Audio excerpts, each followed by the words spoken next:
Good evening, ladies and gentlemen. I have to fix the microphone to my height. I hope you can hear me okay. Before I begin to demolish the argument from John, let me just give you a bit of background to myself. As has been highlighted, I've been working in the nuclear industry for around 20 years. I'm a scientist by background, and it's actually given me a lot of really good fun, challenge, experience, ability to work with other people who have some very, very, very good and interesting ideas. And it's been a great industry to actually be part of. What I find is that part of that, I can share my experiences and expertise with lots of interesting people. As part of that, we're trying to really do an awful lot in terms of STEM subjects and actually bringing a lot of science, technology, engineering and maths into the area. As well as just doing that for young people in general, we're trying to actually sort out the gender balance as well in terms of driving that too, and actually getting to a situation where we actually have some really, really good young people coming into the industry, and I think that's good, and I think that's good for the UK. So I just wanted to flag that up first of all. But enough about that. Let me give you some thoughts, or actually facts on nuclear power.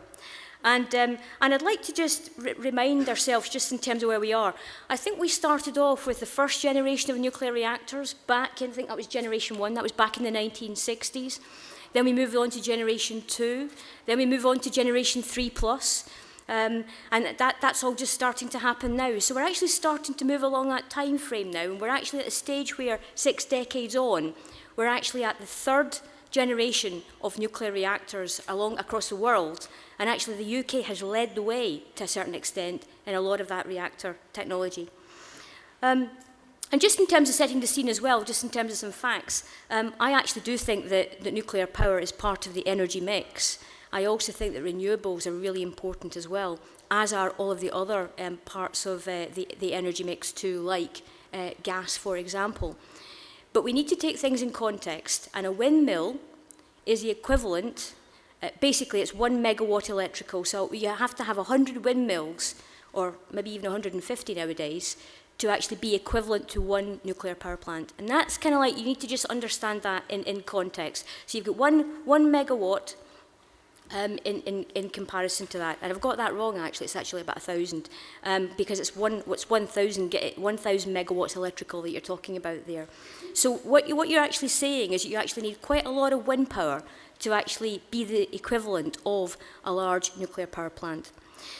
In terms of production, in terms of projections of nuclear energy, we've heard that maybe energy is going to go down, but actually when you think about energy and you think about what we're actually needing here in the UK, and you think about the fact that energy is about electrical energy, it's around heat, and it's also around transport. That probably is actually going to increase by quite a substantial amount over the next few decades. Now, as a matter of fact, some projections actually say that by 2050, that's going to increase by about 3-fold. So if you think about that, that's quite significant. And that might be quite a kind of tall order in terms of what that's saying. But even if it doubles, we're talking about some significant challenges ahead in terms of how we actually fix that energy mix. And even if we actually get to a stage where we use smart meters, smart grids, to actually enable some of that energy to be reduced in terms of what our consumer is actually using, there's still going to be some challenges for the UK ahead. When you actually take all that into account and you actually look at where UK nuclear is at the moment, it's currently about 1/5 of the energy mix in terms of what we currently actually produce for the UK. The remainder is actually made up of about 3/5 actually of oil, gas, and other sort of carbon producing energy systems. And then following on from that, there's about another 1/5 that actually relates to renewables, and also actually the energy that we buy in from overseas. So that's something else that we need to take into account as well, because that can be switched off when other people need that. So there's a whole issue here surrounding security of supply in terms of energy as well for the UK. Recently, our government also agreed to a legally binding target to actually reduce our carbon dioxide emissions and our carbon footprint by 80% by 2050. Now, if we're going to do that, we definitely need a different technology mix in comparison to what we have today to achieve that. And we've got time to do it because we've got a few decades yet to enable that to happen. But what we're actually looking for is something that's going to minimise greenhouse gases and basically ensure that we have a sustainable supply for our growing energy requirements going forward. So in my view, that mix has to be a combination of renewables, plus nuclear energy, and plus also some of the carbon-generating energies that have actually got a back end associated with it that actually removes that carbon and enables it to be a much more carbon-free system. And so there's a lot of work actually happening on that at the moment from an R&D perspective. Most of the current nuclear reactors themselves will actually shut down within the next 15 years. And the new large power stations will replace them. And we've heard about the first being at Hinkley Point C.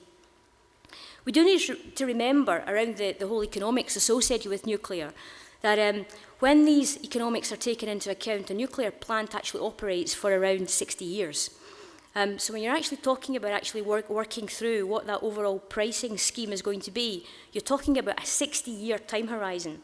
And that's why you have to think about, well, the price of electricity today might be a bit different to what the price of electricity might be in 60 years' time. Some of the other technologies that we maybe want to talk about, for example, renewables and some of the coal, oil and gas plants, you're talking about a 20-year time horizon. So there's a bit of a comparison here that's maybe not quite the same when you're not comparing apples with apples. So, in my view, we need to get to a situation where we need more renewable, we need carbon capture and storage for some of the existing carbon-generating systems, and we need nuclear technologies. What's good from my perspective is that there's still a bit of R&D that's required in terms of taking some of this forward, and so there's some exciting times to come for people who are actually working in that environment in science, technology and engineering. In addition to that, because of the fact that we actually do believe that there's going to be a further need going forward, not just the existing amount of energy from nuclear and from other energy systems, we actually also want to look at some other opportunities as well going forward. And we're looking at things like small modular reactors. And that's something that's actually being looked at across the whole of the world at the moment. These systems are slightly smaller than our large nuclear counterparts. They're about 1/8 of the electricity generation. And they lend themselves to a number of different sites, maybe more than what we currently have available today. So that's the sort of thing that could actually provide even more power and heat going forward in the future. What's really good about these systems is actually that it also links into some of our local supply chain.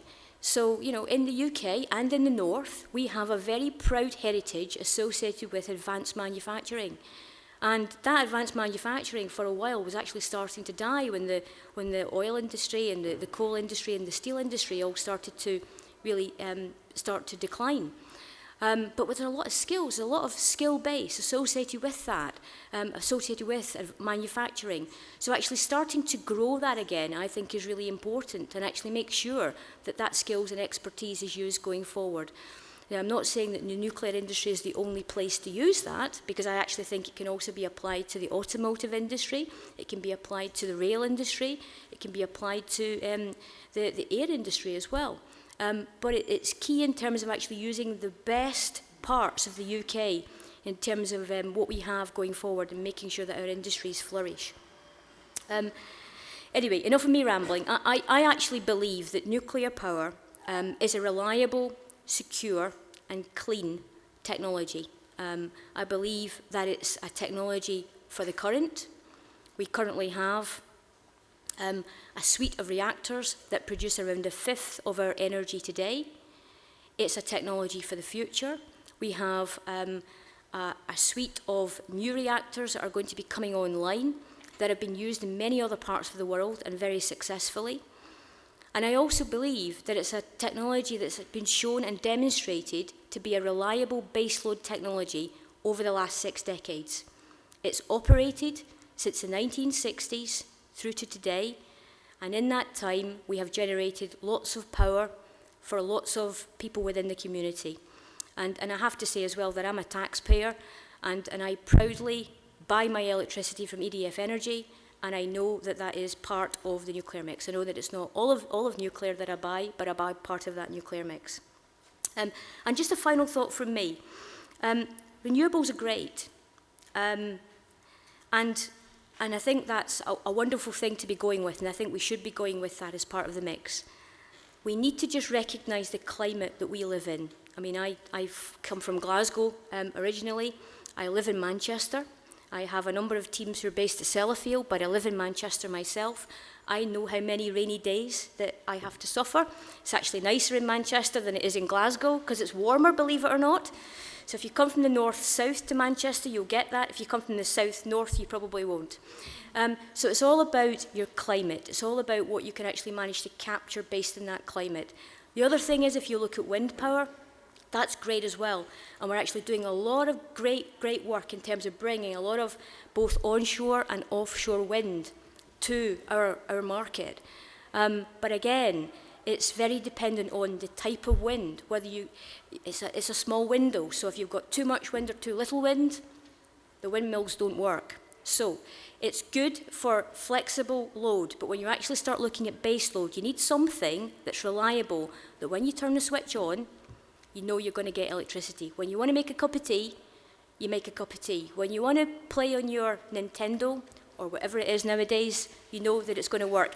And when your child basically says to you, I haven't got any electricity to play this, then you start knowing that you've got an issue. So I firmly believe that, anyway, nuclear is part of the mix. It's been around for a while, and I believe strongly that it's here to stay. Thank you.